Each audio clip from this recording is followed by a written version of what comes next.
Hey everybody, welcome to It's Just Bodybuilding, episode 26. I'm here with Dusty Hanshaw and of course myself, Big Ron Partlow. And on today's episode, we like to bring on the young bloods, the next generation. We got Nick Walker on It's Just Bodybuilding.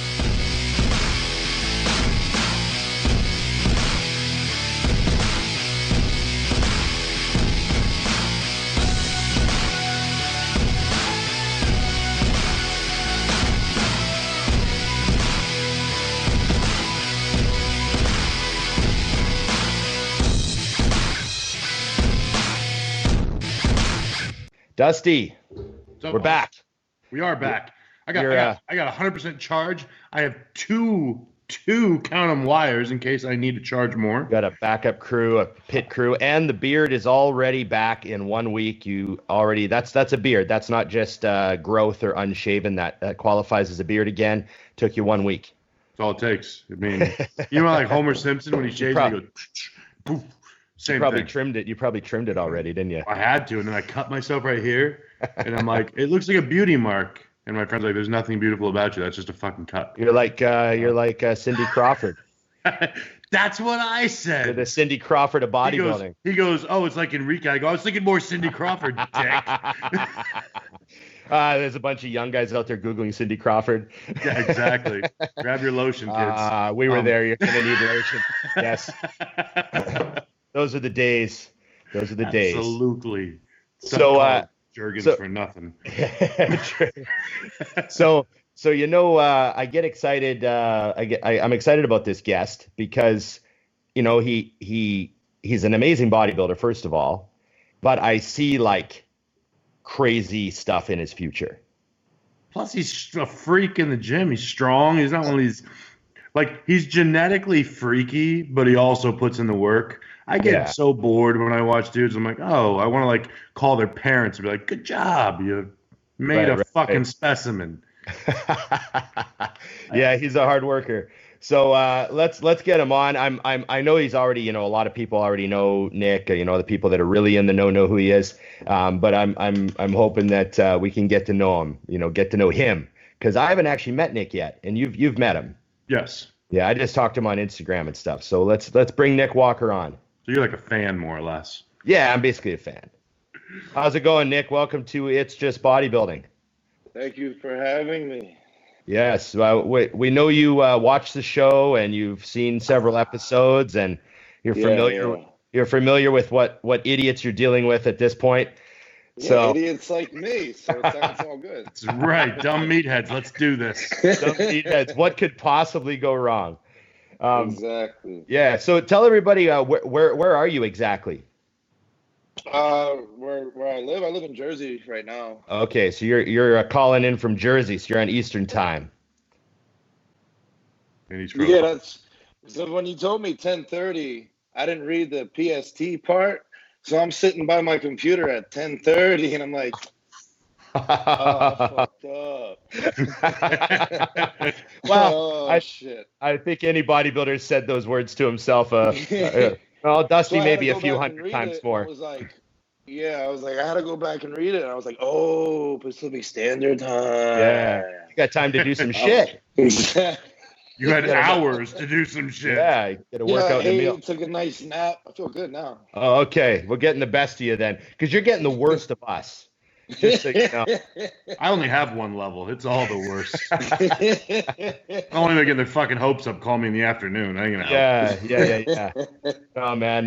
We're happy to have you. I mean, Dusty and I were saying, obviously, like, you're one of the guys that stands out as just like the kind of what the fuck is going on with this dude. Like, you're one of the guys that jumps out. And I remember when I first found you on Instagram, I was like, whoa, wait a minute.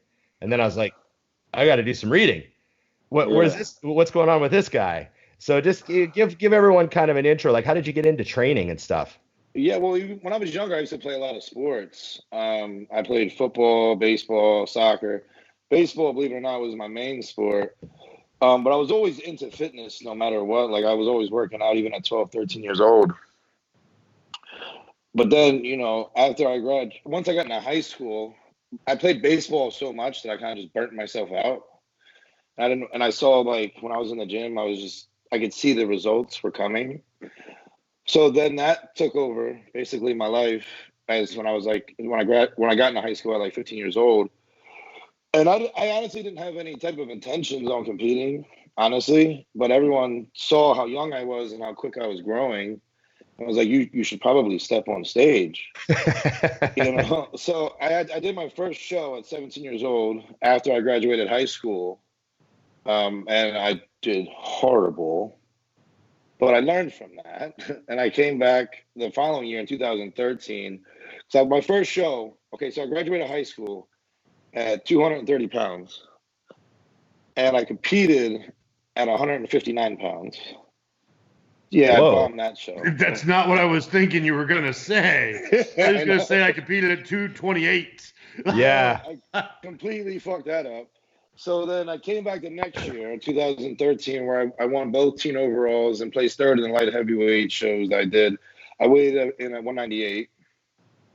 And then the following year, in 2014, I did team nationals against Cody Montgomery, where I placed second behind him at 210 pounds. I did not compete in 2016, or 2015, I'm sorry. 2016, I did a qualifier show, so I didn't compete in 2015, where I weighed, I think I was about 210, about the same, and I won the whole show there. And at the time, I was working with Jeff Long, and I remember he came to me and said, we're going to suck you down to light heavy, right? I said, okay, whatever.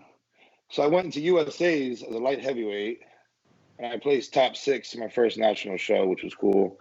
That was a point for me where I knew I belonged there. Right. I just turned 21. So I was like, this is where I belong. Mm-hmm. So then in 2017, I did North Americans, and I got 6th there again. And then that same year, at the end of the year, I did nationals, and I got 6th.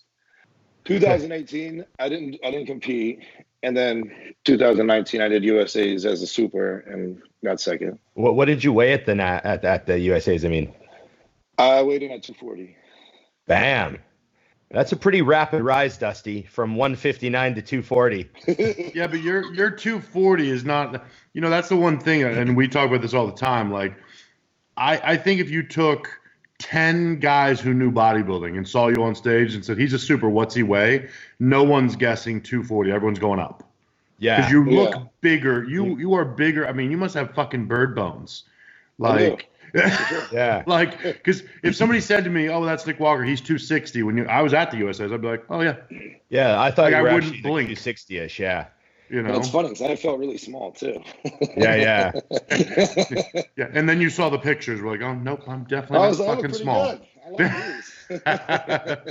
What's Nick Walker's support system like? I mean, we talk on this show about how bodybuilding, it's an individual venture, but we all have some kind of system around us, even if that's nobody at all, right? Maybe that's the best way to do it, like monk style. How do you do it? Believe it or not, I probably have one of the best support systems there is. It's terms and family. My family is very invested. They absolutely love it. They support it 100%. When I look at them and I'd say it's day one of prep, my mom's like, fuck yeah, let's go. It's game time. She's completely invested. She takes all my photos in the morning for me. She critiques all my posing. If I look like shit, she thinks she's a judge now. So it's pretty cool. Well, she's been judging you for 25 years. That's very true. Yeah. My dad, who also used to compete, he loves it. Yeah, he did a few shows when he was younger. So, it's like he gets to live this through me a little bit. So he loves it a lot. He contributed some of your genes, or? Oh, I got genes from both angles. My mom's got big legs, big calves. My dad don't got that. He's got little ass legs. My dad's got the big upper body. I got that from him. So I got the combo of everything. I got the same one. I got the bad genetics from both of my parents. I fucked on that deal. Anyways. Yeah. Okay. But my brother as well. Like he works out. He loves the lifestyle, but he's very supportive. He wants to just see me do the best I can. And of course, my best friend Kyle, who I train with, we used to train every day together, but he lives so far that when I was in prep for USA, it just became very tolling on the body. So we both agreed like it was best I just train near me instead of driving an hour and a half every day. But we're about to start getting back into training more and more. He actually came with me to USA's as well. Yeah. And of course my coach, Matt Jansen, he's very, very supportive. Me and him talk every day. So You've gone down to train with Matt a bunch of times too, haven't you? yeah, twice. Yeah. And what's it like when you go hang out with Matt for a few days? Is it all bodybuilding? You're just kind of training in the gym, and then the rest of the time you're just trying to have fun and. Yeah, like honestly, like if he invited me down just to hang out, I would go, whether we trained or not. Because it's just cool just to hang out, Yeah. Of course, obviously the primary goal, we're gonna go there and train and set PRs and this and that. But outside of that, just seeing how he is with his family and everything, it's really cool. He's a very family-oriented guy, and just hanging out with his kids, that's fun for me. So. Right. What about obviously you're very focused on turning pro, right? Is that goal number one? Yeah. And how does that look when you lay that out on the calendar? Oh, what do you mean? Like, what's the next show? What are you hitting? Oh, I'm doing North American. Okay, so that's a fall show. Yeah. Yeah. So you're gonna keep pushing up because you're like at max body weight right now, aren't you? Yeah, I was 290 this morning. Oh damn. Okay. That's not max. He was 292 a week and a half ago. Yeah. There you go. Go eat something real quick. We'll wait. Yeah. We want you at your heaviest by the end of the show. I don't want you on this interview at 290. I want 293. Put down a large milkshake. Something that weighs give me a couple Five Guys burgers, I'll probably be 300 by the end of the day. Yeah. There we go. Now we're talking. Yeah. What about the Five Guys burgers? We also talk on this show. I mean, you seem to watch the show. You've messaged me about a couple episodes. So we always get the guys that they're like, I'm eating lots, I'm not growing, all those, right? So and you're not eating that fucking much. Yeah, and I've talked about what I went through when I was like way over 300 and what I had to eat and stuff. So I mean, at your height, carrying around 290, what are you, 5'8"? A little under 5'8". A little under 5'8". Okay, so carrying around 290. How many times a week are there Five Guys burgers involved? Honestly, you want me to be honest with you? I normally don't cheat. Oh, okay. Okay. I'm not big on cheating. I feel like because my body, it goes from one extreme to the next. Once I start to feed it, I'll pack on the weight like it's nothing. Once I start dieting, I probably have to eat more at a certain point because then I'll start losing too much. But right. When I do go to Five Guys, I like to get 3 triples with bacon, a hot dog, and a large fry. The hot dog is now. How do you eat these in order? Is it like 3 burgers and a hot dog, or how does this work? I always nitpick the fries. I always nitpick at the fries first, and then I'll have a burger. And I might take a bite of the hot dog, have another burger. This matters. This tells me a lot about somebody. Yeah. Yeah. You like to take your time and sample the food. I do. And so if you eat too fast, you get too full. You won't be able to finish. You got to take your time. If you get 3 triples and a hot dog and a fries, I mean, you must be pushing like 8,000 calories in that meal. Yeah, if that's my cheat day, honestly, I'll probably take a meal out because I won't need to eat again after that. I'm pretty much good to go. Do you have a Diet Coke with that, or what do you drink? Yeah, you gotta. You go full sugar Sprite, just full sugar Sprite all the way. Yeah, at that point, you might as well no diet, just have the soda. Try to round. He's like, I gotta stop. I'm just getting a water, just a water. I do honestly. I do drink a water. I like how this is an example of bodybuilder mentality, right? He's like, I don't cheat. I mean, I only go to Five Guys like once a week, maybe, right? Yeah. But when he goes to Five Guys once, he gets the calories that I would get from 3 visits. When I go, if I'm gonna cheat, I'm gonna cheat and I'm gonna enjoy that shit. It's like three days worth of calories for my diet. Exactly. It's there's nothing extreme about us at all, is there, Nick? Like I said, it's one extreme to the next. That's it. All right. So here's the deal. Before your prep, on your YouTube, there will be a trip to Five Guys. People need to know. They need to see this. I want to see it. You want to? Okay. Yeah, it's going out. Before I start prep, I'll do it. All right. Now, I want like a little credit. Like this idea brought to you by It's Just Bodybuilding. And I want to make sure that the video guy absorbs that the fries are eaten, peppered through, the occasional bite of the hot dog. Right. You don't want to edit it too quick, right? You want people to get the moment. I want to feel like I watched you eat this. That is entertainment, isn't it? People like that shit. Dude, fuck, are you kidding me? Ron knows. I could do it. You could do a video deadlifting 900 pounds, and people love it. And then you do it again, and people are like, I've seen you do that. You eat Five Guys 3 times, they watch every fucking episode. He's eating the burgers again. The videos that I like knowing that people watch all this stuff. Like Dusty did one where he goes to Costco. It's got like 20,000 views. I watched it. I've been to Costco 3 times, and that sucker's just keeps rolling. I'm like, y'all want to watch me shop again? Let's fucking do this. Everyone's curious, what does a bodybuilder eat? Yeah. If you could watch me shop while Nick Walker is pushing the cart and eating Five Guys, he might take this to a new fucking level. That video will get 1 million hits, man. Oh, that's key. One thing I wanted to bring up was, everyone knows I'm like the old guy. Dusty's like, he's getting there. Dusty's getting there. He's still pushing heavy. Quickly getting there. Yeah, he's getting there. I got some years on him. But now with you, you're a bodybuilder who started 2012? Yeah, serious. Yeah. Serious. So your 100% of your bodybuilding experience has been in the social media era. Because I sort of consider for bodybuilding, 2012 a real marker because that's when Instagram came in. That's when it really started. Yeah. And that was, of course, the first thing that happened was the Rich Piana phenomenon. That was like the first big explosion. And then it led to like all these other sort of cascading, Instagram just got massive. But your entire bodybuilding experience has been in this era. So it's good for we like you because you're still super hardcore, right? We feel like the Instagram era sort of brought in a lot of like hobby and recreational people who didn't really want to get too big, a lot of that. Right. What do you think it was that made you want to be a fucking freak? Like what's the key for that? I always wanted to be a freak. I never wanted to be like everyone else. I never wanted to be mainstream. I wanted to stand out amongst the crowd. Nothing against mainstream guys, but like there's too many of them. They all look alike. You throw me in the mix, I stand out 100%. That was always my mindset. Were you into like superheroes and stuff like that? I mean, I could kind of see my route. My favorite superhero was always Batman. Right. Because I always liked Batman because he was badass, but he never had an actual superpower. Right. He was just badass. And that's what I liked. Yeah. That makes sense to me.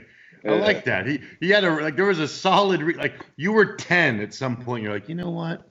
His only superpower is a rich motherfucker. Okay. Exactly. I want to be that and a badass. Let's do it. Well, you got to have money to be both Batman and a bodybuilder. Yeah, no Very shit. True. A lot of true. Dusty, go ahead, Dusty. So we have, here, I wanted to hit you with a variety of questions, but there's one that I don't know. I don't even know what this means, but Big John Ward asked, what's up with the pics on the couch covers? And I don't know what that means. Is he referring to the blanket of my brother and his wife? That's gotta be it. Next to my pictures I take in the morning. There it is. Okay. I read that and I was like, this is a story. I need and this. Because it's from John, so you know that it's going to be worth reading, right? Yes, exactly. I don't have an answer. I mean, that blanket just sits there, and that's where my pictures are. Scott, we're going to need that blanket to be edited in. I remember the first time I posted a progress picture with that blanket in there. No one cared about the way I looked. They were like, what's up with that blanket? That's awesome. I was like, oh, shit, I didn't even notice the blanket. What I like, though, is that at that point, you did like I would do. You were like, well, then the fucking blanket stays. Yeah. In the closet, he's getting ready to take his pictures. Like, 1 sec, Ma. He goes and grabs it, puts it down. Because if you get rid of it, they're going to be like, where'd the blanket go? That sort of reminds me. You just got to leave it at this point. It sort of reminds me of years ago when Seth Feroce was still competing. And he would post pictures and there would be toys all over the floor around his feet. And everyone would be like, what's with all the toys? He's like, I got kids, bro. Like, I ain't cleaning that shit up right now. I gotta think we clean them up every night, but the next day they're right back out again, you know? So I just take my pictures of amongst the sea of toys. That's funny. Everybody's got their thing. I had my tissue guy, Dom. I do his nutrition. He's getting ready for a show, and I was like, hey, dude, could you get rid of the bongs? Like, I can't post this. I mean, they're fucking just everywhere. I'm like, you have a 4-foot bong behind you. It's a centerpiece. It ties the room together. He's like, it's a vase. It's not a vase. That's awesome. It's a vase with a hose on it. Or you add the water. No, it is not. Yeah, Exactly. yeah. Oh man, I got a bunch of questions. I put a graphic up of you last night on Instagram. I don't know if you saw that. And I got a bunch of questions, and there's several that are very very close to being the same. So they all ask, what's the number one thing you think you've learned from working with Matt Jansen? There's a lot of things I've learned. If I could pick one. I think one of the main ones for me is don't change your exercises so frequently. Stick to the same routine and progress as much as you possibly can. Sound familiar, Dusty? It's a regular on the show because that's something, I mean, and because you do online clients too. Yeah, it works. It's a thing that people always, hey, I've been doing this routine for 3 weeks now. And mind you, it's 2 routines or even 3 routines. I'm like, yeah, so you go back to week 1. Yeah. Like, I give you 3 workouts. I only do 2 myself. Exactly. I would give you, but people, I think it's between, what all the bullshit with like the Weeder magazines and stuff, the muscle confusion. I don't believe in that. Fuck no. I really don't think it. Like, my whole thing is, even if, say, for me, I'm a big fan of incline barbell. That's my favorite exercise. My goal before I start prep is to hit 495 for 5 reps. That's always been my goal. But say you hit a plateau, maybe at that point, if you want to switch it to another exercise for a couple of weeks, I don't see an issue. Or you just lower the weight and higher the reps to help break the plateau. Yep. And then go back, to pushing heavy weight. You don't need to always change if it's not needed. Yeah. If you're still progressing, don't stop. Well, how do you gauge progression if you're changing it all the time? That's what I'm saying. You can't. You're like, because I get that with people. They're like, oh, yeah, my workouts are really good. And I'm like, what does that mean? That's a vague. Like, whereas, to me, it's really simple. Like, I think it confuses the muscle when you add more weight and do it for the same reps. Yeah. Goes, fuck, that confused me. That was heavy. Even with me, like, being, post competitive and, retired from competing and all that stuff, I still have certain exercises that I make sure I start with every 2 or 3 weeks. Yeah. To marker where my strength is. You know what I mean? And then the next workout, I might do something different to mix it up, have some fun in the gym. But then I come back that next week and I start with hack squats again and make sure I know where I am. So it's like that needing to know where my strength is and relative to how I look is still something that I think is super important for even holding the look I want to hold now. Absolutely. So yeah, people need to have those in their head. And I know some people, they say, I don't write them down, but I, at the end of my workout, I'll like put in my phone what my starting work exercise was. So they might not be fully logging. Like, I don't know. Do you fully log everything, Nick? Honestly, no, I just remember everything. Yeah, you just remember. So I think Dusty logs, don't you? Yeah. Yeah. Do you log post-workout, Dusty? Is that what you do? Like, you kind of sit down and write what you did? No, I do it during. Oh, are you on your phone? No, I'm old school. Okay. This device called a pen. Oh, okay. Just because Nick's never actually used one of those. Right. I only laptops and cell phones. It's like a pen. It's actually what's a pen? Like, you bust out a map. They're like, what's that? A paper GPS? What the fuck? How do you read this? It's not talking. It's a drawing. No, I do. But the reason I do that is because of with the amount of especially like rest pause and stuff. Yeah. The only thing I will do sometimes, like if I forget, is every set is filmed so I can go back. I mean, Dusty, are you a fan of drop sets? I don't do drop sets. I do rest pause. The reason is because my thought process is, and it doesn't mean I don't do them. I mean, fuck, I did some yesterday. But for the most part, I find instead of like most people, it's like, okay, I can do 405 for 7. I'm like, okay, cool. But if you do a rest pause, you can do it for 12. Because you get 7, you take, 40 seconds, you go again, get 3 or 4. So my whole thought process is really simple. It's how can I use the maximum weight every time as opposed to dropping down. But I do find, and we all discussed this 100 times, that soreness doesn't necessarily mean a good workout. But if I throw drop sets in after a couple months, I'm fucking a mess the next day. It gets you. So I do like throwing that stuff in, especially like during prep, because that's when I start changing I still train heavy as hell, but I also think of training as a little bit of part of my losing fat. Yeah. So it's like end of the workout. Okay, I've already done my heavy shit. Let's just make sure this muscle is done. Nothing left. That's what I normally do. Like, my first 2 exercises, whatever body part, is usually like my heavy movements. Yeah. And then the rest, I still go heavy, but on those I might do a rest pause or a drop set. And go, that's normally how I'll finish a workout. Yeah, and I don't track those movements. So like when we're doing like a cable lateral movement, I'm not. Yeah, I'm not going to write down I did 27.5 pounds for 15. Doesn't fucking matter. Right. I don't want to write that down anyways. It's embarrassing. Yeah. No, I'm even myself. Like, there's certain exercises. I'm a little more beat up than either one of you guys, but certain exercises I think lend themselves better to rest pause, and other things lend themselves better to drop sets for me. I don't do rest pause on pressing, because I got a fucked up tricep. So my tricep dies. If I do rest pause, my tricep just like fucking dies early.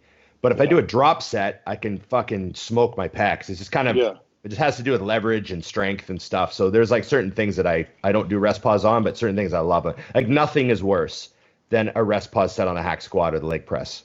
Brutal, and then just such a huge movement, and you're moving like big weights, it's a big fucking deal. So those are stuff that's like, when I'm really in the mood, or my training partner's like, okay, it's like, let's do it. You're feeling real good today. Yeah, you know what I mean? Emily talked some shit today before you left the house. Yeah, the girlfriend got me stirred up, and then I watched the Nick Walker video, and here I am, As he's walking out. Do you remember when you were big? What? Remember back when? I can say to you, man. Yeah. You remember when you were big? She said that the other day. She's like, remember back when you were like really big? You're all. I was like, oh yeah, I do. Oh, thanks for reminding me. Yeah. So we're on the 27th floor, right? So if I jump out this window, it's the end, right? Try. Yeah. Trying. So I got to throw. Of course, you know me. I'm keeping all the important stuff. I'm not going to give douchebags the time of day of saying their name on our show, but I had somebody ask. You have a couple people who really like to hammer you. I know. And you know the two I'm talking about. One of them blows for money, and the other one's a federal informant. Anyways, those two. You get that now? How do you deal with that shit? Like, does it even bother you? Because the question was, those two douchebags constantly bashing him and his coach. What's he think about it? I'm to a point where, like, so when my name started to get really noticed about like 2 or 3 years ago. I got a lot of negativity there, and I wanted to punch everybody in the face. Like I did, like literally, I couldn't handle it, and I was angry. Now because I see how much support I have now from everyone, like people I don't even know, I don't even care anymore. Yeah. Right. And that, but not only that, there's nothing anyone can say to me now that I have not heard already. Right. So at this point, I just laugh. Like, I just think it's comical. Like, you have nothing better to do than talk shit on people. Like, that's sad. Right. Well, that's why I was curious. That's the reason I asked, because I read that it actually, a lot of people ask us, or like when I do my Q&As, a lot of things that come up are like self-esteem and that kind of stuff. So I think it's important because guys, they look up to someone like you when you're fucking 25. You're already a pro. I mean, you are. I'm sorry. You're just waiting for the moment to catch up. It's coming this year. You know, so that gets done. And I think it just shocks people when they're like, how are you on that level and getting hammered? But, you know, to me, the reason is because you're successful. Yeah, you know, if you don't matter, there's nothing to talk about. If no one talks about you, you're not important. You know, You know, that's the way I look at it. But the best advice I can give for people who are getting negativity and can't handle it is just ignore it. Don't engage. You're giving them what they want, which is engagement. Another thing I've found, you know, with all my years, he's old. Another thing I found is that if like the people that are going to take the time to talk negative about you, usually have something kind of sad going on. And if you just let them operate to their own devices, they will take care of their own misery. Yeah. Like you don't have to do anything. You don't. You know, when there's negative people like that trying to bring you down, I think, and we're in the age now where people are smart enough to go, oh, this guy just talks shit about people all day. And it eventually, you don't have to worry about it. The time will come when, you know, you'll still be there. You know what I mean? So I'm not that's going anywhere. So yeah. You know, I mean, Dusty's had to put up with negativity his whole life. I mean, you know, look at him. Started with my mother, and she was like, I knew I should have got a coat hanger. I'm like, what, Mom? Jesus. Yeah. What's funny though is pretty to me, Dusty. If you lock those things down, I mean, it's one thing I like about the change with social media is sometimes I like to be the cat knocking the shit out of the mouse when somebody decides to jump on my page and talk shit. But for the most part, I literally just block and delete like as soon as I read it. Because it'll derail. I mean, because even with your fans, they'll jump in there and handle it for you. But then the point of your post gets lost. Because, you know, it's the other shit. So, yeah, I just think it's good to see because, I mean, more and more, it's funny, but I guess because I don't follow the negative shit bags, I don't even hear it. So when I hear like, oh, this guy is talking shit about Nick, I'm like, oh, well, yeah, I know who Nick is and that guy's nothing, so I don't follow him. Right. Or I've done that before on my page where someone bashes me and I'm like, I don't know your name, but you know mine. Yeah. Exactly. Well, you know what's funny is I find it's always the ones that have like no profile picture, no pictures, no followers. Those are all the fake accounts that, you know, they're the ones talking all this shit. And it's like, whatever, man. Like, I don't have time for that. I always text Ron. I'm like, that's not even original, dude. And stop using a fake thing when you talk shit about me. Yeah. Do it from yours. It's funnier. Exactly. I'm trying to undermine you, Dusty. Always. I'm always trying to be the more popular of the two hosts. You know, I was really upset. I went on a YouTube video the other day and this guy commented, he goes, I love this show. Ron and Dusty are both so awesome. Dusty is hilarious. Just when it was equal. And I was like, you could have stopped it. Ron and Dusty are both awesome. You had to give him an extra compliment that I didn't get. Come back through. And Ron is attractive. Oh, there it is. And Ron's okay. He's good. Dusty needs somebody there with him, right? I pay friends to comment every now and then. It's not a big deal. It's well spent money. Yes. I was going to ask you, I got a question. Well, I got several questions here about the drug side of things. Now, we talk about it a little bit, but the main thing I wanted to talk about is when people see a guy like you who's next level, you know, got all the tools, you've got the genetics, obviously, the structure, the shape. Is there anything he doesn't have, Dusty? Except for your head. Definitely. My head full of nickels would be worth millions. So when I know how it is when people see they see the freaks, the young super freak, and a lot of them, their first thing is, oh, that's the kid that, you know, that's a kid that jumped on everything right off the bat. And when in reality, I mean, you've been around long enough to know what Dusty and I already know. It's usually the guys chasing you guys that are taking everything shit in the book. You know? Right. So how do you feel about what's going on with that right now in bodybuilding? You know, as a young guy coming up. I think there's a lot of bad advice going around to the young kids. Yeah. I mean, I'm talking like I'm old. I'm young too, but there's a lot of even people that, you know, these YouTube or Instagram famous people giving out wrong advice that you got to take this amount in order to get to look like me, to look like Dusty, and you don't.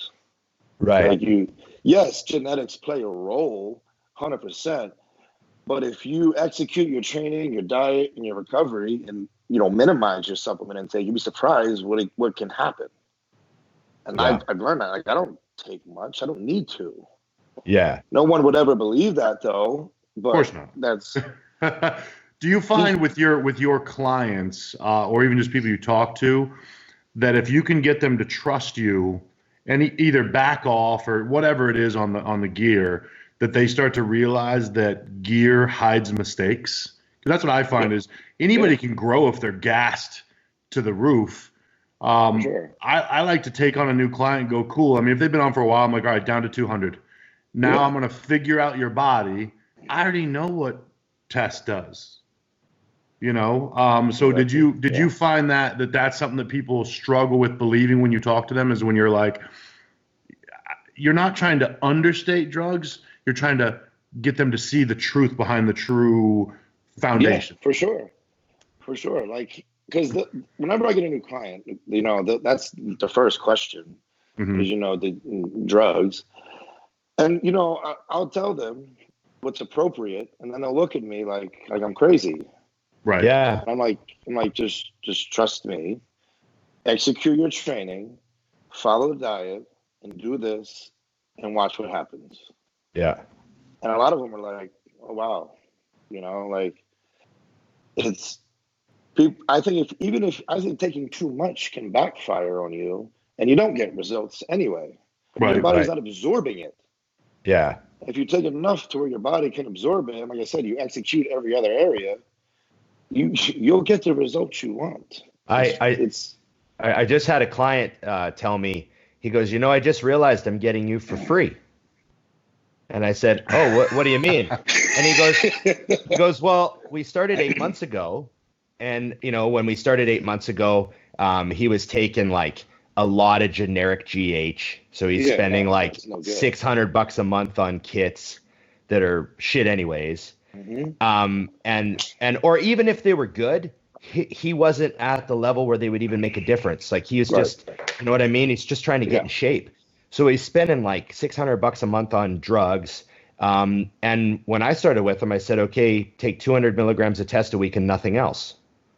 And he was like, what? And then here he is 8 months later, you know, his waist is down, you know, inches. His weight's the same. His strength's up in every single movement. And he's like, I just realized I've been getting you for free because you're saving me so much money on the shit I used to take. So Ron immediately raised his prices. Yeah. So I was like, oh, we're going up. So now you have to give me a kit of GH every month. He's older. He needs to recover. That makes sense to me. Yeah. I know everyone seems to have the same experience with that.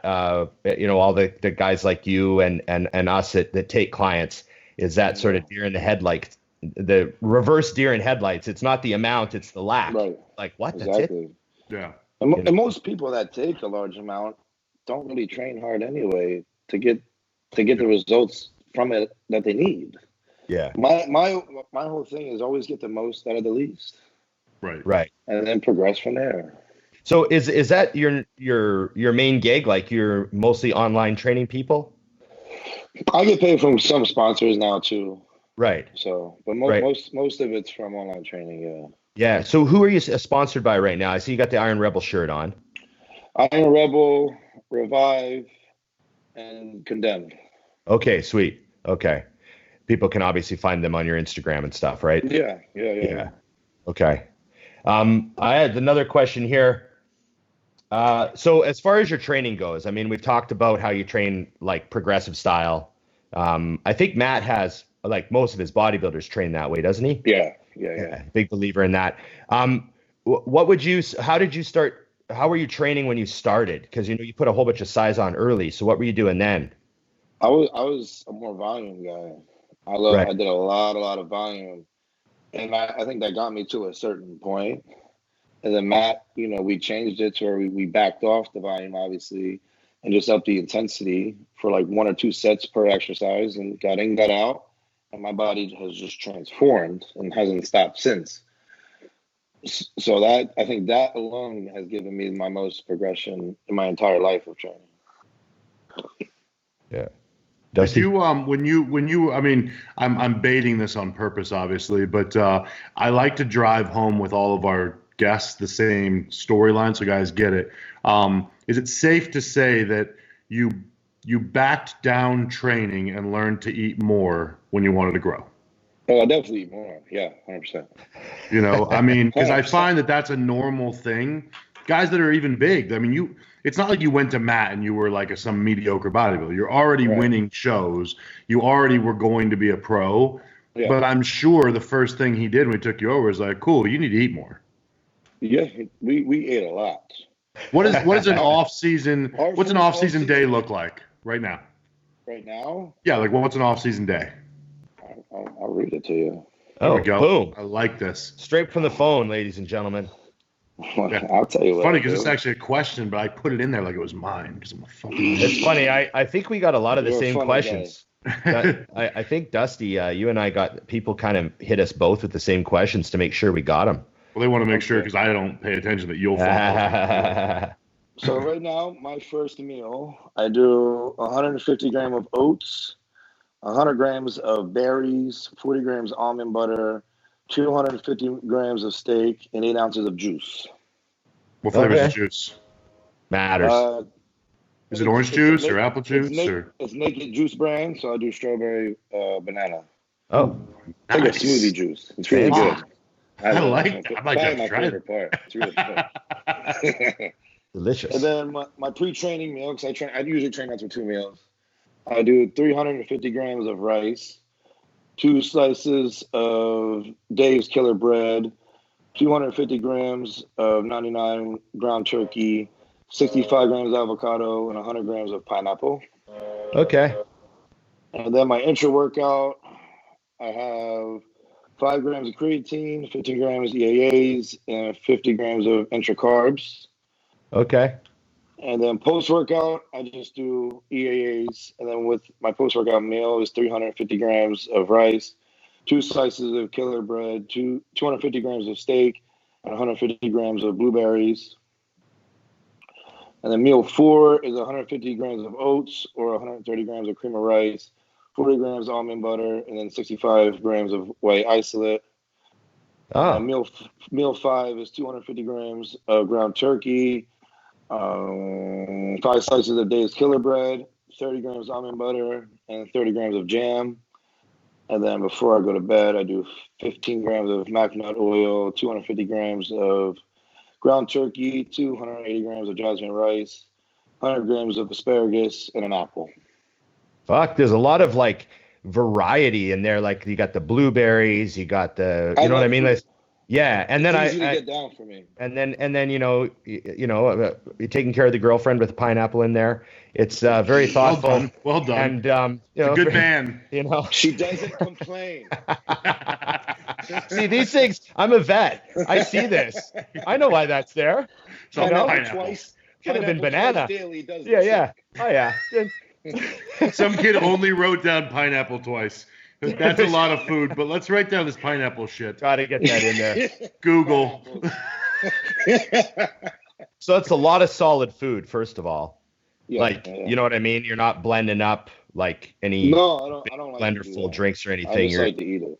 You just like to eat it. The only one I may blend if I don't feel like eating, which I never do, I only did it once, is my meal 4, which is my whey isolate with the oatmeal and stuff. Yeah. If I'm just not in the mood to eat, I'll blend that one up. But majority of the time, I eat all my meals. Yeah, it's a lot of food to ram down, man. I think it's key, though. Like, that's why I wanted to write that. Because guys, they just don't get that that's every day. I can't drive that home enough because it drives me nuts. Is the training nasty is every time you train. The eating is every fucking day. And then, there's some drugs in there. But everyone wants to put that in the opposite order. They don't miss their shots. But when you miss a feel? Oh, yesterday. Well, fuck. Why? Yeah. I don't understand. Like in bodybuilding, guys, I think the big thing that I always press is don't fuck up things that don't require talent. Yeah. There's no talent. It's fucking eating your food. Exactly. Get it down.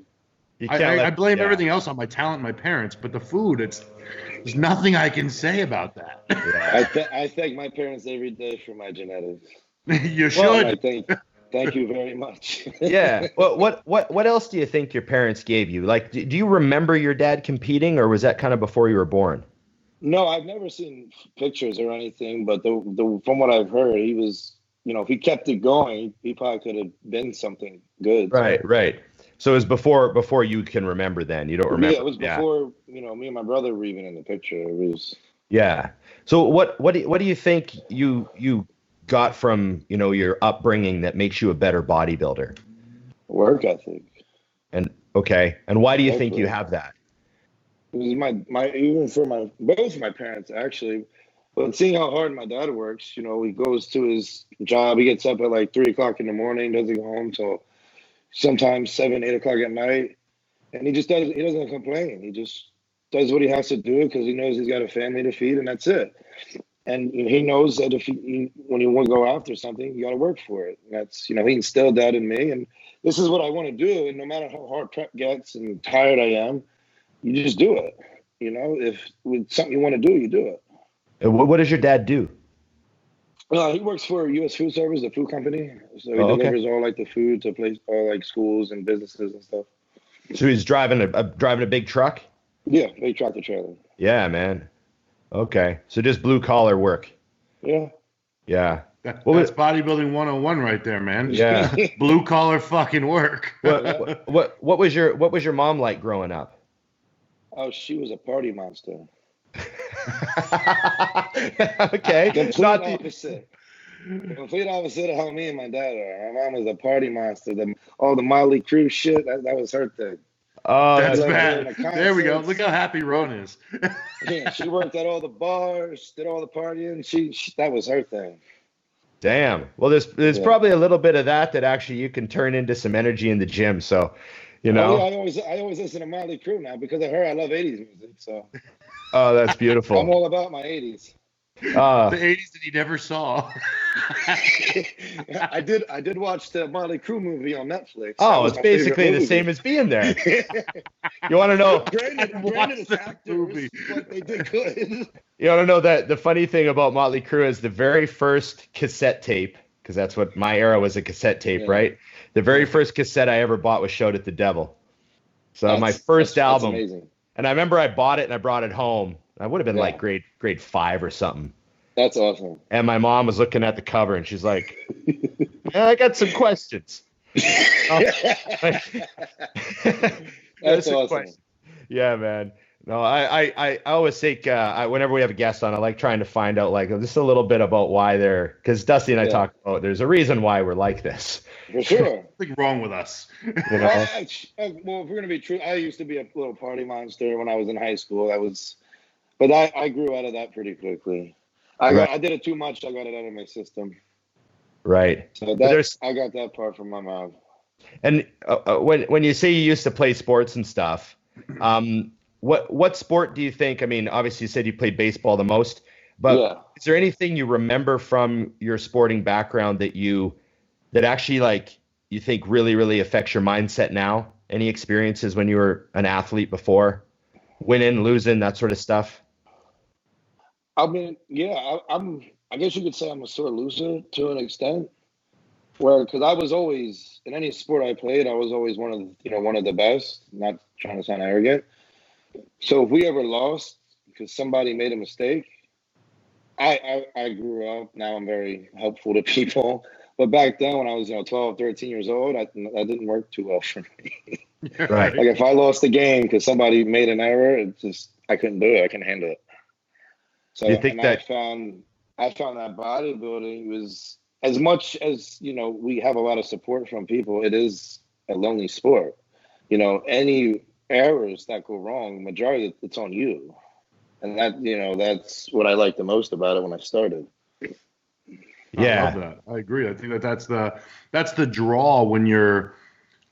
I always point out we don't have a lot of control in the world, really. Yeah. But in bodybuilding, we do. Like you want to get leaner, you want to get bigger, you want to get stronger. Like you literally know how to do that. Exactly. Right now, but you have to be the one that puts in the work and gets it done. Like people can support you, but when you go to the gym and get on that fucking step mill and you don't want to, that's on you. You're the one training. You're the one eating all the food. You're the one doing the cardio. Like no one's doing it for you. Yep. I factor that in when I'm watching clients and stuff because a lot of people, and I'm sure you understand this, they don't realize how much they have in them. So they'll send me videos, and they've been with me for some time. In fact, one of my really good clients put a rack dead video the other day, and I watched it, and he put it down at 8, and I said he had 10. Right. Like immediately. I mean, I was like, if I was standing there, no fucking way you're putting that down. I think that's my own videos.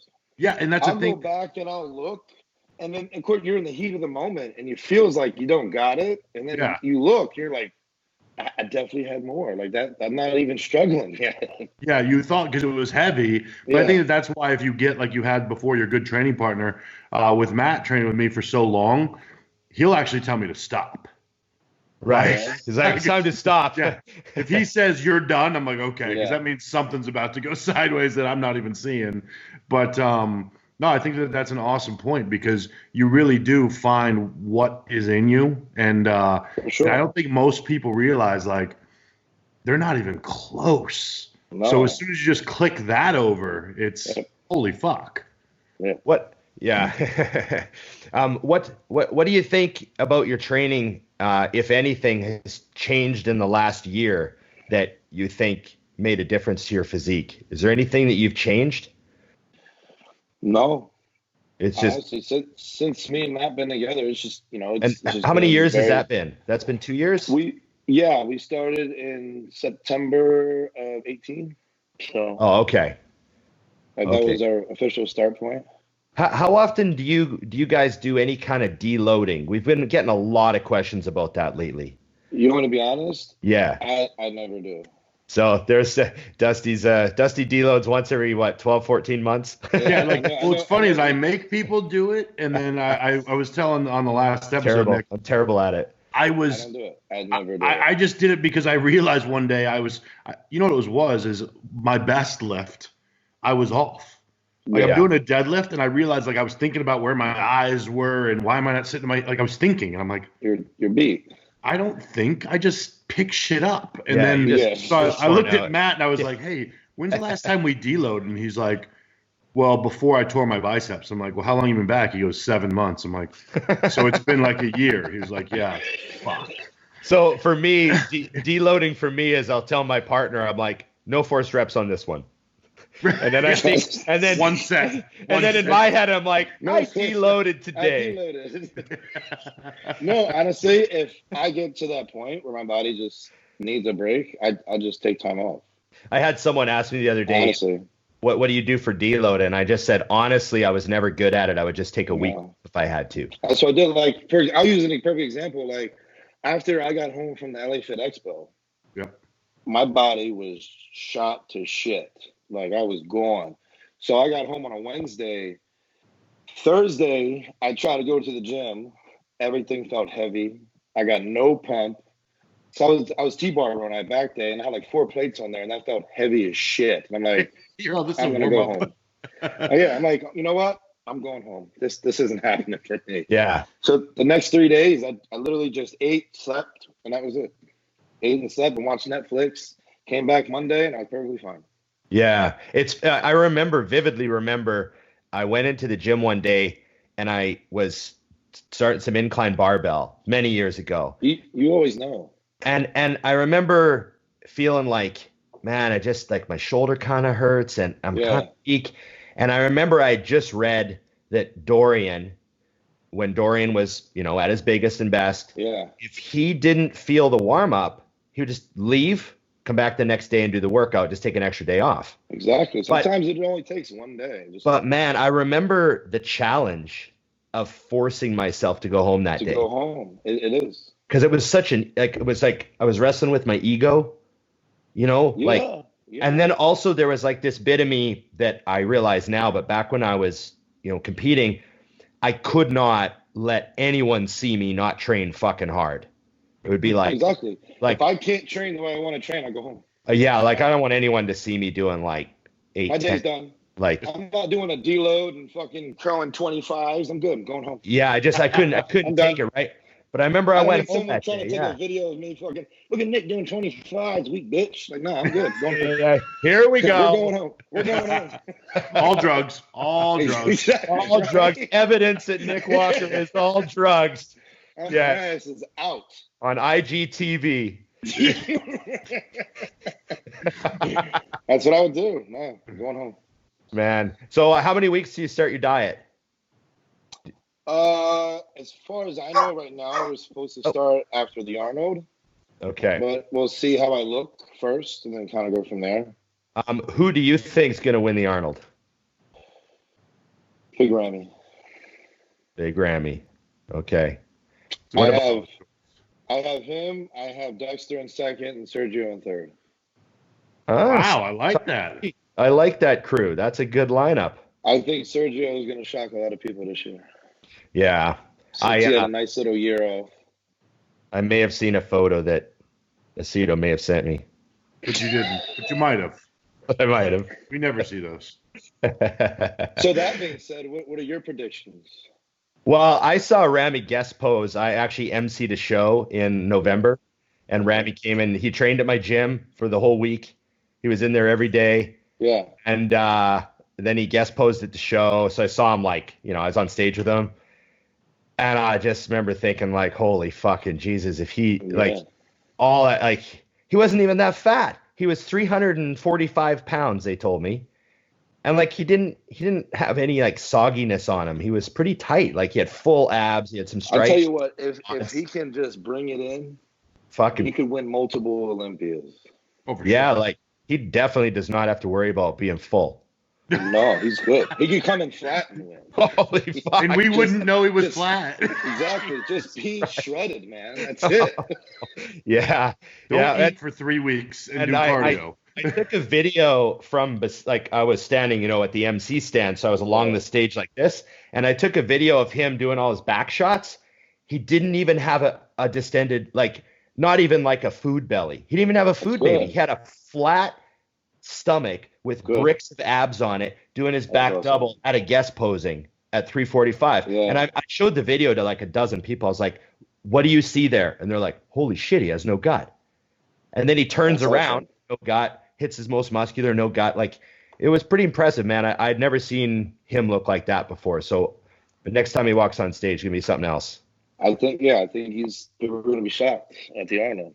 Yeah. So I'm excited to see. And I'm looking forward to being shocked at the North Americans too.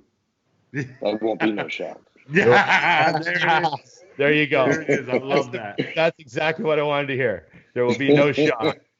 Are you gonna be doing progress pictures for everyone to see, or are you gonna kind of stay hoodied up after 8 weeks or anything? No. You just throw them up. Everyone to see. I want everyone to save their money on plane tickets. Just don't all those competitors. Think of all that money wasted on hotel rooms. Exactly. Don't waste your money. There you go. Do them all a favor. You always hit Nationals. It's a couple weeks later. It's fine. Miami's a beautiful place. Beautiful city. You don't have to go to Pittsburgh. It's a nicer place to vacation anyway. Stay a few days. Enjoy. Extend your summer. You don't have to diet so long. Exactly. Sit on the beach and eat pineapple. That's what you can do after you get your card, buddy. Exactly what I'm doing. All the pineapple. I'm bringing a whole one. Just give me a whole one. Okay. Thanks for coming on, man. We really appreciate it. Thank you guys. I was really happy when we first started talking. I found out you actually watched the show. I was like, oh, fucking awesome. At least we won't have to pay him to come on. I don't. Okay. This is. I love doing stuff like this. Yeah. Anything you want to say? Any last stuff you want to say to everybody? Where can they reach you for damn certain if they want you to, help them out or anything? They can go on my Instagram, which is Nick_Walker39, or they can just email me at nick.walker94@yahoo.com. So you born in 94? Yeah. God damn. Yeah. Holy shit. Yeah. When I saw your Skype Nick 94, I was like, ah, fuck. Yeah, I'm 25. Yeah, I know, man. Live it up. Live it up. Thanks, man. Thank you, guys. Thank you for having me. No doubt. You bet. Thanks, Nick. That went really well, man. Yeah, I felt like that was. It's good to have guys on where the show could have been 4 hours without even like attempting. Yeah, it was funny. I just looked up at the time and I was like, oh, we basically had him an hour. And I mean, I know you and I can go forever. And if these people might have a life, so we don't know. He might have something to do. I don't know. Yeah, you're like me though. When I ask a guest, I don't tell them how long it will be. I sort of say we usually go an hour. Yeah, I don't even do that because I have no intention of actually knowing. And if they're terrible, I can cut them off at 30 minutes. I'm like, and we're done. Right. No, and a great guy, and also too another testament to just. I mean, I was talking about this the other day. I think bodybuilding is just an awesome subculture of people. I mean, I know we get our idiots and our morons, but everybody, every subculture, every group has that. We have bodybuilding is such an awesome mix of people. Like, what a great guy. Like, I never met him. We're sitting here laughing and making jokes and on the same page with a lot of stuff. And, bodybuilding is very, very welcoming. And there's, none of this sort of bullshit where you have to behave a certain way. You can just be yourself.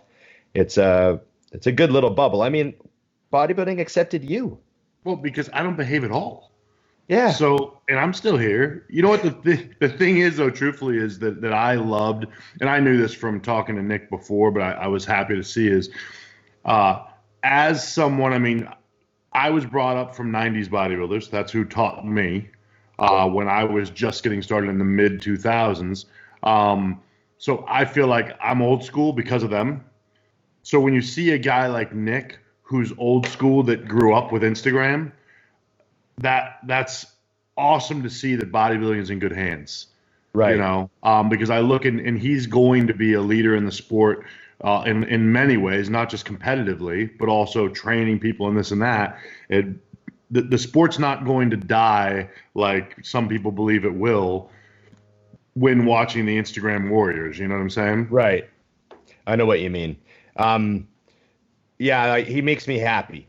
He trains fucking hard. He's huge. He's a freak. He looks like like when I see his physique, I think of like the freaks in the 90s. Like I think of Nasser and like, oh yeah, like really overwhelming, just gnarly looking. And the nice thing is he's so freaky that at the LA Fit Expo in a t-shirt, yeah. You know what I mean? Like he's in a t-shirt. No, not cut off sleeves, in a t-shirt.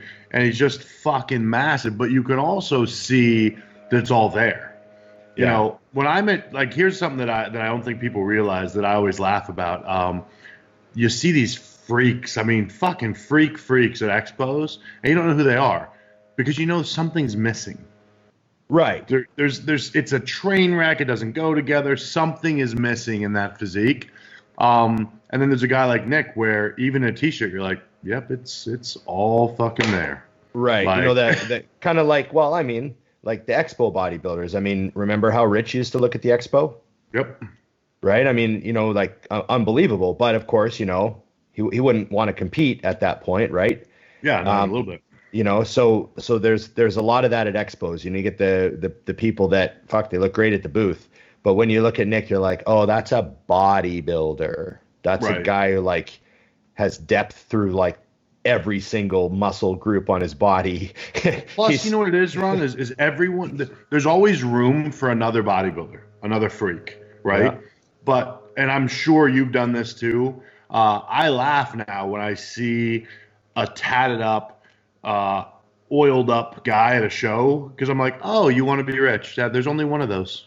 Right. Like it doesn't get recreated. And when you're a true bodybuilder freak, Nick Walker is Nick Walker. He's not trying to be nasty.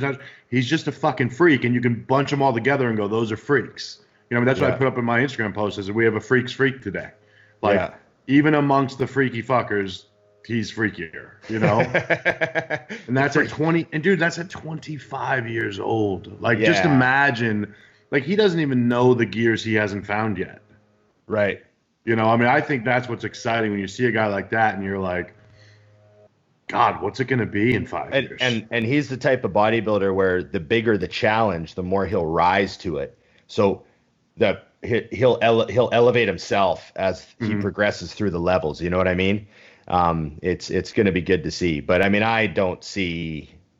with Matt in his corner, I mean, I think everything's going to be a good year for him. So. Oh no, it will be. It was funny because when I saw him at the LA Fit Expo, he asked me. Because I was at the USA's, he was like, "I won that, right?" And I was like, "No." And he was stunned because here's the reason I say no. It was a coin flip, and Nick doesn't need to coin flip with anyone. Right. You're too fucking good. Yeah. Stomp them. Be done. And that is what I see happening at North Americans. I think you're going to get, and don't get me wrong, he worked, it's not a matter of he rested on his laurels or anything, but I think he's going to be fucking angry. Because, and this is something I tell people all the time, don't give the judges a choice. Yeah. And you gave them an option. Do I think that Nick was the best bodybuilder at the USA? He's not even fucking close, yes. He is the best bodybuilder. He has the best career possibilities, not even close. Right. But he gave him a choice. Right. He is not going to give them a choice, North Americans. I believe he will walk out, face the front, and the show will be over. That's exactly what I just told someone else. They asked me about my infamous string of seconds. Right. You know, I have 10 seconds at pro qualifiers. Ouch. And so they asked me like, oh, that must really have pissed you off. And I'm like, no, man, it didn't. Because I, like, you know, I wasn't good enough to win. Like, unless you win with straight firsts, yeah, you know, like, that's the only time you could say I stomped the show, right? And it is, I wasn't good enough, or I wasn't able to make it a clear win. So I wound up with a bunch of close seconds. Right. You know, mind you, it's coming up against great guys, but that's just how it is. And so, you know, you're right. If you want to really, really want to win, you have to make it an undeniable, you know, that's the only way you can guarantee anything, is just make it undisputable, you know? Well, and when you have his mindset and his genetics, that can be done. Yeah. You know? Yeah. So I'm excited to see it happen. I might make the trek just to watch that. We got some Coach's Corner time. Hey, I got Gatorade left. Let's do this. I got Gatorade left. My water's not empty yet. It's we're good to go. I was gonna bring something up. I watched a movie the other day. I was gonna ask if you've seen it. Everyone's talking about it. Uncut Gems with Adam Sandler. I've not seen it. You got to see it and let me know what you think. Okay. It's anyone out there that's seen it on Netflix and they're like, Uncut Gems with Adam Sandler. I heard about this. You should watch it. It's I only had one person go, what was the point of that movie? Like, they didn't like it, but everyone else was like, holy shit, was he awesome in that? Really? Like, like, you know, because, you know, when we think Adam Sandler, we think of I think of the Hanukkah song. Right. You know? Yeah. But he's fucking, it was a hardcore movie, man. And all the characters in it were just so crazy because it's this Manhattan jewel dealer.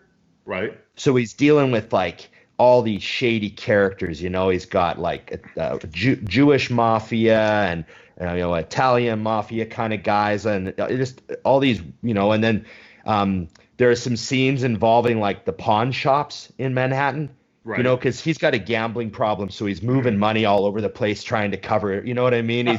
It's complete chaos. So he's like, I got to pawn this to make this bet so I can win the money to give this guy his money. Like, it's all this chaos. Money all over the place. So I guess he shadowed a Manhattan district jewelry dealer for like a long time. He hung out with them and he like learned the lingo and the way they dress. And he's got gold chains, a big oversized leather jacket. Like, he looks like a bit of a dirtbag. Right. And then there was a scene where they go into a pawn shop. There's this pawn shop he kind of goes to, right? Mm-hmm. A couple times. The guys that are in the pawn shop are the real owners of the pawn shop. Right. And so they wrote their own dialogue so that it would sound exactly perfectly real. Right. So they told the movie makers what to say. They're like, this is what we would say. This is what we would value that at. This is what we would, you know. Right. So, and when you see those characters, you know they're real. Right. Like just the way they talk, you're like, oh, this is not an actor. This is a fucking pawn shop dealer, right? Right. And there's a but it's just and there's it's got Kevin Garnett in it, the basketball player, Right. and he's like a major role. He's one of like the main people in the movie, Well, and he does a great job. Great job. Yeah, fuck. It's pretty intense. So the whole reason I liked it was it's 2 hours and 13 minutes long. I didn't look at my watch. I didn't look at the time once. I'm sitting on the edge of my seat because it's kind of a hectic fucking movie, right? Right. So it takes place in like a, I don't know, 48-hour time span maybe, or a weekend or something. It's like a short period of time. So it keeps you like, holy fuck, So that's my recommendation. Uncut Gems. Uncut Gems. Any recommendations from you? People asking me what we're watching. We did talk about The Expanse. I'm halfway through season 2. I don't know how far you are. Yeah, I've wrecked it. You finished it? Okay, I got to catch up. You know how you sleep for 8 hours? I got that extra 5. Okay, I got to catch up on The Expanse. Because I refuse to actually. That's my only rule. I don't know if I told you, but when I don't sleep is I don't work. Yeah, that's because I wake up. Yeah. So I end up watching television at weird ass times. Okay. Any recommendations? You know what? Right now, I'm kind of in the search for good new stuff. So I've went back on some shows that I actually liked that I used to watch spotty. So I'm about to finish up Chicago PD, which I don't know if you ever watched that, but it's not on. How do I put this? It's not the kind of shows I usually watch because it's a little more like normal television, but really, really solid show. I like anything where you kind of get a more inside view of how you would expect it to be. Like, I wish more cops were that way. Like, maybe a little playing in the gray area to get shit done. I'm going to go way out on a limb here. Is there a really attractive woman in it? Well, I'm watching it. What's funny? I always think about that when I watch cop shows. I'm like, look at I've the been cast. pulled over many times. The bitch that pulls me over never looks like her. Right. Ever. I have to admit, the nerd in me did start watching the new Picard series, the new Star Trek. Big fan so far. It's interesting. I'm eagerly awaiting the arrival of Jerry Ryan. Look at you, though. You're all over the place. Like, how do you? I just get into a show and finish it. Well, yeah, I'm just 5 different things. What's happening? I got a lot of, I got to see Jerry Ryan, and I got to finish The Expanse, and there's priorities, Dusty. How do you sit down and make these decisions? You got one show you're gonna watch tonight. How do you do it? Well, I'm trying to power through The Expanse, and Picard is coming out like they're not doing they don't drop the whole season. They drop in one at a time. So I'm kind of, as Crave drops them or whatever, I'm sort of like getting them done. That makes it a little more acceptable. Yeah. I can't watch shows like that, though. I won't start until I get the season because I hate when they cliffhang me. Yeah. And I got to wait a week. Fucks. Because I'm like, it's 3 a.m. What the fuck am I supposed to do? I'm ready now. No. And then, of course, Emily and I just finished 2 seasons of a show called You. Yes. Have you seen that at all? Yes. I got drawn into that one too. So that was fun. It was a quick watch, a little over the top. Obviously, you're wondering about like DNA evidence, and did the cops drop that investigation pretty quick? But a lot. If you can get past that stuff and just enjoy it, it's kind of like a fun ride. And man, he's a fucking creepy fucker, isn't he? No, I took that show on the same way I do like I watched Bad Boys over the weekend. Like the new movie, you mean? The movie, yeah. Bad Boys 4?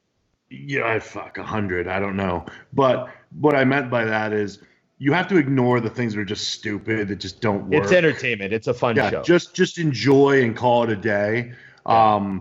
Because it's not so bad. It's not like Fast and the Furious where I'm like, his car's flying. Yeah. Like, I can't watch those. I don't even watch those. I'm like, no, that's stupid. But yeah, You was like that, where you just have to let some shit slide and be like, that's okay. Yeah. That's okay. They can't all be perfect shots. Well, one thing I was going to throw out in the same section that we're going to start doing every show, which I already warned you of. I'm going to put it up, is what is a show or a movie, I'm going to say a movie, that irregardless of what part of the movie is on, if you pass it on television, you stop and you watch the thing? Pulp Fiction. Oh, yes. It doesn't matter what scene it's at. I got to stop, and I usually know the dialogue pretty good. Of course. There's certain lines I say I'm with the actors and stuff. Don't you love when that happens though? Like when a show pops on. I was telling you when I brought this up to you the other day, the idea came to my head because I don't watch television. Yeah. I'm always going to something. Well, my TV got unplugged or something. So I think my maids must have unplugged it or whatever. So I turned the TV on and it wasn't on Netflix or Amazon or whatever. And right when it came on, I hear, "Not you, fat Jesus, you." And I'm like, oh, fuck. I now have to watch The Hangover right now. Not you, fat Jesus. So I just sit down immediately. Like, it's done. I think I forgot what I was there to do. And I probably missed some appointments that were scheduled because this has to happen. Yeah. But that was one of those moments where I realized like, there's certain shows, and I know every single word. I mean, I can just sit there and quote with From The Hangover? Every single one. But it doesn't matter. And you still laugh your ass off when you know it's coming. Yeah, you do. So that one was one of the ones where when I started watching it, I was like, God, everyone has these movies. And Pulp Fiction is one. And I started just rapping through them. And then I found myself thinking about them and going to watch them. So this last weekend, I watched My Cousin Vinny. Oh, fuck. Because I remember that is a movie that's just phenomenal. And if any of you young kids have not seen it, trust me. And Marissa Tomei in that movie, holy shit. Marissa Tomei won an Oscar for that movie. She was phenomenal, and I fell in love with her watching the movie when I was a kid. Which is extra accomplished because it was a comedy, and comedies don't win Oscars. Yeah. Typically, right? So yeah, she was awesome in that movie. That courtroom scene at the end. That's worth the whole movie. And then of course people forget fucking Ralph Macchio's in it. Yep. Karate Kid. Karate Kid's fucking in it. It's a great movie, you know. But of course, you know, the star of the show, Joe Pesci, just what a fucking hilarious role. That's why that show, like literally, because that's how it came up, was saw The Hangover, had that conversation with you, and I started reviewing in my head the movies that you have to stop at, and that was one of them. And so I was like, God, I haven't seen that in a minute. So I'll tell you another one. I'll tell you another one that I did, and it was like within the last year. Mm-hmm. It was on at my dad's place. I was out there visiting, and I turned the TV on, and I just had to sit down and watch like an hour of it. And it was fucking Tombstone. Oh, yes. And I turned it on early in the movie when Kurt Russell walks into the bar and he sees that one guy's kind of being a hustler with the cards. Oh yeah. And he goes over to the bartender and he's like, you know, he kind of has that little like, gotta get rid of that dealer. Yeah. You gotta get rid of that dealer. Like he's hurting your business. The guy's like, well, you know what I mean? So he goes over and just fucking bitch slaps the guy and gets rid of him right in the face. And I was like, oh shit, I gotta sit back down. Oh yeah. And then that scene where Doc Holliday is facing off with that really good gunman in the bar, and he takes his teacup and I love that when he goes, he reminds me of me. I hate him. Yes. Right to his face. I'm your Huckleberry. No, yeah, that is a great, like, see now, and there's another one. I know every single line, and now you just screwed me for 2 hours this weekend because I got to watch it. Yeah, no, so it was a great watch again. And then I started talking to some younger guys that hadn't seen Tombstone, and I was like, oh man, it's like the best Western ever. What's the movie? All right, here's a question, and it's on the same, that you think you've introduced more people to that didn't know of it, and you were like, how'd you not know? Oh, that's a tough one. So mine, I'm going to give you what I think is Office Space. Oh, great example. Okay. That movie I've told so many people about, and I tell them, I'm like, don't have this conversation with me and not watch it. I'm telling you. And like 3 days later, they call you, like, oh my God. Yeah. How have I not seen that movie? Because if you've ever had a job you fucking hated, then you understand that entire movie. I remember when Jonathan first started at Mutant. Uh-huh. He came into the office and, you know, we were all happy to have him. And the first day I came in, after he started, there was a note on my computer. It said, please have your TPS reports ready by Friday. And I was like, oh, this motherfucker's doing Office Space on me. It was pretty funny. And here it is. That's a great intro to somebody. I would immediately be like, I like this guy. And then whenever I needed something from Jonathan, I'd go into his office and I'd lean on the wall and I'd be like, so, I'm just going to need you to have that ready by Friday, okay? I'd talk to him. Talk to him like the boss. Or anything. Yeah. I'll have to get you to come in on Saturday, talk to. That's such a great movie. Oh God. And I'd say one that I think I told the most people to watch back in the day was when I first saw Reservoir Dogs.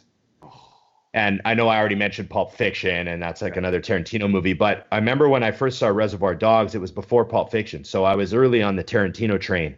Yeah. And I remember seeing it and just thinking, holy shit, this movie is 100%. I know it's about bank robbers, but it's 100% dialogue. Yeah. Like the whole movie pretty much takes place in that one fucking room. They've got the flashbacks that go out. And there's all these long shots where they're just having conversations. So it's like one camera shot doesn't even move. And there's just like a 5-minute conversation. So it's kind of a different, I remember noticing it was different. Yeah. But it was just such a great movie, and the ending and everything. And then True Romance. That's another movie that I told a lot of people to watch, because I remember when I saw True Romance, I felt like most people missed it. Right. And I was like, no, you got to watch this. Fuck. It's like Christian Slater back before he was crazy. As he was becoming. Yes. Yeah, see, I love that though, because like with Reservoir Dogs, see, I was like everyone else. I learned Tarantino through Pulp Fiction and went backwards. Right. Which I think everyone did. Only reason, if you weren't a movie person, like a true movie person, Pulp Fiction is where you found Tarantino. I remember being in the 24-hour video store back in the day. You used to go into stores, and sometimes they didn't have the fucking movie you wanted. Yeah. I remember I went in at like midnight one day, and the guy behind the counter was like, hey, big guy. And he held up Reservoir Dogs. He's like, don't even bother looking. I got your movie right here. I love it. Because I used to go in there all the time, right? Yeah. And I just walked up to the counter. He goes, watch this tonight. That's it. You're all, okay. I was like, okay. I love that you went to, that's like when you go to a supplement store or something like that often enough that they know you. Yeah. That was you at the movie place, which kids are watching this right now. They have no idea what we're talking about. No, it's good. It used to have hookups that would tell you what to watch. Google Blockbuster Video. Sometimes you get wild and you forgot to go to the store. You just buy your popcorn there. I mean, yeah. It's a good time. Now, when we talked about the movie thing, I mentioned the song thing. What song is playing and you pull up in your parking spot and you can't get out of your car? You have to wait for the song to end.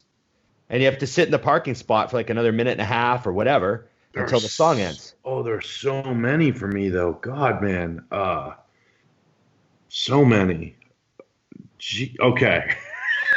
I have some. So here's some funny. I'm gonna start with a funny one first, and I'm just gonna name the entire band, but it's because of my high school. I grew up with my hockey coach. I lived with him when I was a kid, so he used to jam Chicago all the time. Okay. So like imagine like me and I was a shitbag kid, so I had a big lifted truck, had the system, the whole thing, and if I pulled up to Blockbuster to get a movie and Chicago was there, windows are down, I'm blaring this love song all by myself.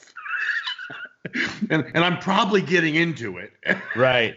There's a whole bunch of people on Spotify right now pulling up Chicago, which is a wide range of music. They had a lot of records. Yeah, yes, but that would be my generalized weird example that no one would think of. But for example, one of the first big ones would be anytime like Enter Sandman comes on or something. Right. That's one, or even now, I told you when you brought this up, that's one where if I was listening to it driving and you called me for 30 seconds, I would actually start the song over. Right. Today. Right. Oh, you interrupted it. Yeah. Yeah, you. This song deserves respect. I'm not going to listen to the last 3.5 minutes. I'm going to start it over. So there's a song that I remember actually hanging out in a 7-Eleven until it ended. The dude's like, it's fucking gonna leave. Yeah, so I go in and I grab my drink and I'm like, fuck this song. I can't get away from this song. This is such an awesome song. I'm just gonna go look at Gum for another minute. You know? What was it? It's 1979 by the Smashing Pumpkins. That song is just, I don't know, it's the perfect song. It's nostalgic. It's got a good riff. Got a great melody. Makes you want to sing along. Makes me happy. It's just like a little bit. A little bit. Do I hum along? Yeah, or did you actually sing along when you're in the 7-Eleven? I can't hit any of those notes. I just like hum along quietly. So yeah, no, but that's one of them. Whenever 1979 comes on, I don't know what it is about that song. It makes me happy. I just have to finish it. The amount of things that we were getting Googled today at the tail end of our show. Smash. Yeah. What? No, it's one of my favorite songs. It's funny. It's got that, you know how, like You with the Chicago, it's 1979 by the Pumpkins. I remember buying that album when I was living in New Zealand. Right. And like that was that double CD, right? I don't know if everyone remembers, but they came out with this big, massive double disc. It was like fucking, 2.5 hours worth of music. I think the next guy that did that was Tupac. Yeah. So the Pumpkins did that huge double album, and I just remember that song was a big hit, and it just reminds me of just so many like great memories. You know what I mean? Yep. And that's the power of music. Like that's why I don't really get when I meet someone who's like, "Hey, I'm not really into music." Like if I know people are like, whatever. I'll listen to whatever. I don't really care. It's all good. Everyone's got you have a soundtrack to your life. Well, you'd think, right? I guess some people, it's just not as important. So I always kind of find it like, You know what another one is, and this now I'm going the other direction that just popped in my head. First of the month. Do you know the song "The First of the Month"? Oh, Bone. Oh my! Google. Look it you up. Can do it. Oh my God, that song pops on the radio at the gym, which my gym plays that kind of shit. Okay. I'm like, old school rap, 90s. Let's do this. Okay. Oh, yeah. First of the month. You know, as soon as it plays, you go, okay. Because I know you're not a huge rap guy, but you'll be immediately, yes. When you say 90s rap, I'm into that. I got my Cypress Hill records, and I had I had Dr. Dre, The Chronic when it first came out. Snoop Dogg, Doggy Style. That's the first album. So you want to laugh. My mother bought me that album in Utah. Really? So as we're paying for it, and my mom, she's a lover. She, the lady behind the counter, I hand it to my mother. I'm young, not even old enough to drive. I hand it to her. She hands the lady. The lady goes, ma'am, this has explicit lyrics. And she goes, yeah, I don't give a shit. And I'm like, and there it is. She's like, he's already a lost cause. Have you seen this kid? It's if this gets him to shut up, I'm going to buy it for him. He's already got a porn collection. Lottie Dottie, let's do this. Way too good. Way too good. Yes. This is the stuff. I like the idea of making viewers Google. It's like interactive. I want you guys to do this during, though. Like, listen to it. 1979. Maybe pause our show for a minute. Yeah, pull up Chicago. Chicago's greatest love ballads, dude. That's a good Google. You probably don't want your friends to see that one, but it's okay. Just don't let them get on your search history. Make sure RedTube comes on again after it. You don't want them to know what you've been up to. Yeah, it gets really weird when the order gets all fucked up with Chicago love ballads, but whatever. Don't judge me. Don't fucking judge me. No. No. Well, that's a good spot to end it, Dusty. Don't judge me. Story of my life. No. But it went well. Nick was great. Thanks again to Nick for coming on. I know people are going to love the non-bodybuilding chat at the end because I always get so many messages about that stuff. So let us know what you think. What songs and movies can you not watch or listen to? You have to stop your day. I think we need to put that up so we can discuss some of these people's shots, you know? Yeah. It'll be interesting. So there'll be plenty. I'm like, yes, no. Yeah, definitely. Okay, Dusty. Thanks for everything, man. Have a good workout today. I know you're training. Absolutely. And remember, guys, it's just bodybuilding. I got to start building a deadlift platform tonight. Yeah. I guess I'm going to see you soon. Got a new platform going in at West Coast Iron, Nice, man. So I got a new drill and everything. It's fucking Tim Taylor over here. You're gonna do it. See, I thought you just meant you were having someone come do it. No, I'm at this stage of my life where I think, I should be a little handier. Nice. Just a little bit, right? If I get halfway through and it's not working out, I'll pull out the checkbook like you and I'll just get it done. Boy. I have a screwdriver. Until next time. See you, Dusty. See ya.